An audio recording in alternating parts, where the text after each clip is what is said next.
मेरा भारतीय जनता पार्टी के लोगों से कहना है, आपको 10 साल देश के लोगों ने काम करने का मौका दिया है। अपने काम पे भरोसा रखिए, अपने काम को लेकर के जनता के बीच में जाने का, चुनाव लड़ने की हिम्मत रखिए। विपक्ष भी अपनी बात लेकर जनता के बीच में जाएगा, जनता फैसला कर देगी कौन सही है कौन गलत है। इस तरह का, जिस तरह का आप षड्यंत्र कर रहे हैं पूरे देश के विपक्ष को खत्म करने का, जेल में डालने का, ये प्रयोग हुए हैं पहले, परिणाम शासकों के पक्ष में नहीं आए। इसलिए आप, अगर कोई भी आपको ऐसी सलाह दे रहा है, उससे बचिए। लोकतंत्र को जिंदा रखने दीजिए, संविधान को जिंदा रहने दीजिए। ये देश बहुत लंबी लड़ाई के बाद इस संविधान और इस लोकतंत्र को हासिल किया है। इसको अपने व्यक्तिगत राजनीतिक स्वार्थ के लिए खत्म मत करिए। Thank you. कोई क्वेश्चन हो तो ले लीजिए। सर, आपके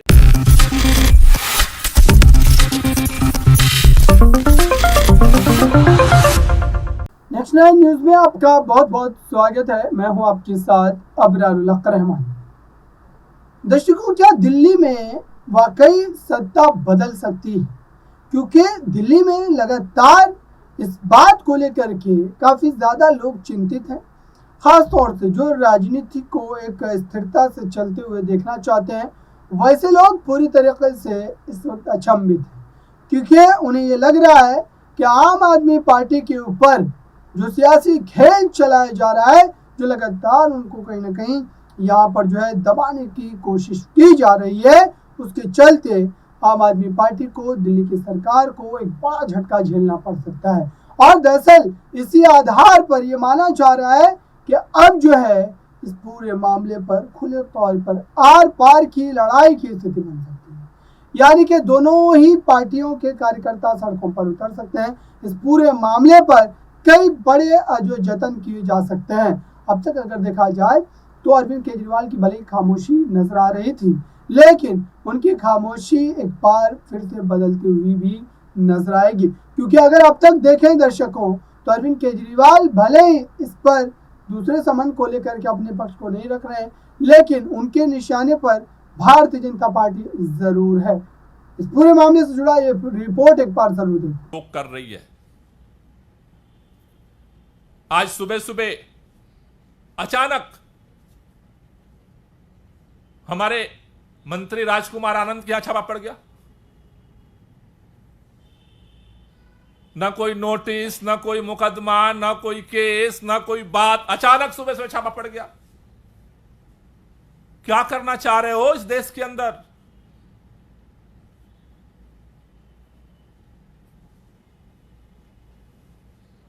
ये देश पूरा देख रहा है।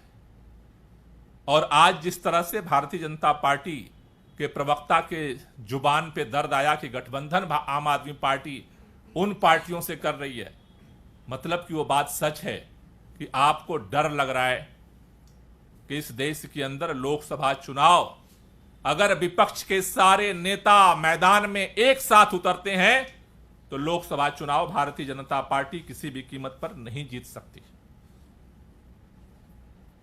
और उसकी वजह से आप एक एक करके सारे कानून की, सारे नियमों की, सारी मर्यादाओं की धज्जियां उड़ाते हुए आप सारे एजेंसियों को अपनी कठपुतली बना करके इस देश के अंदर लोकतंत्र की हत्या करने पर उतारू हो गए हो। यह देश के अंदर नहीं चलने वाला है। देश ये बर्दाश्त करता है, लेकिन अगर इंतहा हो जाए तो उसका जवाब भी देता है। इसलिए भारतीय जनता पार्टी के लोगों से निवेदन है कि इस देश के लोगों ने आपको सरकार बना करके देश के अंदर चलाने का मौका दिया है, कुछ करिए देश के लोगों के लिए। एजेंसियों के दुरुपयोग करके आप चुनाव जीतने का अगर सपना देख रहे हैं, वो न संभव हुआ है कभी भारत के इतिहास में, और न तो भविष्य में संभव हो सकता है। एजेंसियां नहीं चुनाव जिताती, जनता चुनाव जिताती है। इसलिए इस तरह के जो अनर्गल पलाप है बंद करिए। खुद ईडी बनना बंद करिए, सीबीआई बनना बंद करिए। कौन किससे गठबंधन करेगा इसका डिक्टेशन देना बंद करिए। इस देश के अंदर लोकतंत्र में सभी पार्टियों को अपने तरह से निर्णय लेने का हक है। आज अगर आपने जिस तरह से इस देश के लोगों को महंगाई, बेरोजगारी में जिस तरह से आपने पूरी तरह से निचोड़ा है, जिस तरह से बर्बाद किया है देश को, आज देश के अंदर से सवाल इसलिए उठ रहे हैं। इसलिए अगर आप ये सोचते हो कि ईडी के दम पर सभी विपक्ष के नेताओं को हम जेल में डाल करके आवाज बंद कर देंगे, वो संभव नहीं होने वाला है।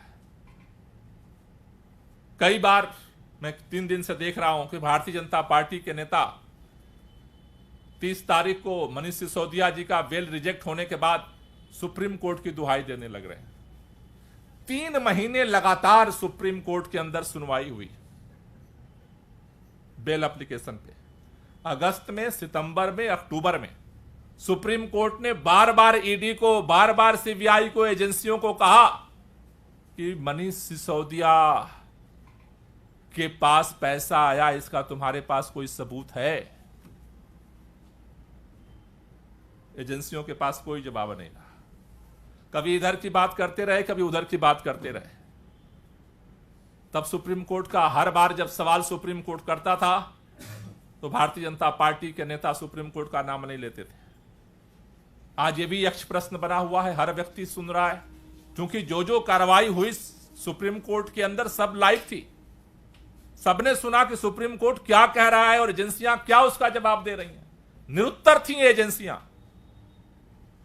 आज ये भी हर आदमी सोच रहा है कि आखिर जो कार्रवाई हुई कोर्ट के अंदर और जो बिल रिजेक्शन हुआ, उन दोनों के बीच का तालमेल बड़े से बड़े कानून के विद्वानों को भी अभी समझ नहीं आ रहा। उनके दिमाग में भी अभी दोनों का कनेक्शन नहीं बन पा रहा है।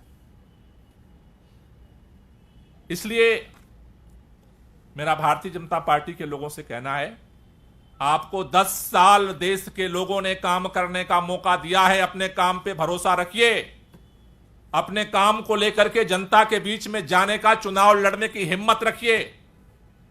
विपक्ष भी अपनी बात लेकर जनता के बीच में जाएगा। जनता फैसला कर देगी कौन सही है, कौन गलत है।